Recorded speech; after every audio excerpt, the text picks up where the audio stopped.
C'est une montre à nul autre pareil, une montre d'exception qui rappelle celle que portaient les combattants de 14-18. La Nuit de Verdun, c'est son nom, est un petit bijou made in France, limité à 100 exemplaires. Et c'est un bijoutier de Bar-le-Duc qui en assurera la vente en exclusivité. La création y sera même assemblée très prochainement. Plus de précision suisse, forcément, avec Lodoïs Gravel et Frédéric Madier.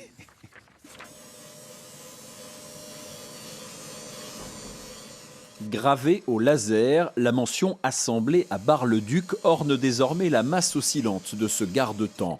C'est ainsi que l'on appelle les montres très haut de gamme, comme ce modèle aviateur équipé d'un mouvement suisse.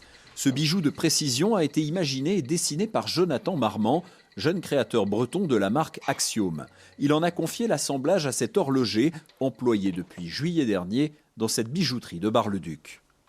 On reçoit tous les composants, donc de la boîte au verre, en passant par le mouvement, on a toutes les pièces qui arrivent. Et nous, notre rôle, c'est d'assembler justement toutes ces pièces, de les contrôler surtout, pas de défauts, réglages, tout, et de les assembler, de les tester et de les revendre. À côté du modèle aviateur assemblé sur place, une série limitée à 100 exemplaires est vendue exclusivement ici. Baptisée la Nuit de Verdun, elle rappelle les montres à gousset sur bracelet de cuir que portaient certains combattants de la Grande Guerre. Une création 100% française que ce bijoutier souhaite mettre en avant.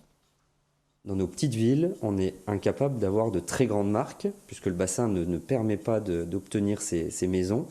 Et du coup, nous, notre volonté, elle est d'aller chercher des créateurs, du Made in France, de mettre en avant des personnes qui n'auraient pas autant de vues en ayant la boutique directement. Et puis, c'est aussi de jouer ce côté artisan. Prochainement, l'assemblage de la Nuit de Verdun se fera à Bar-le-Duc, tout comme le modèle aviateur. Déjà quelques dizaines de précommandes ont été passées par des passionnés ou des collectionneurs.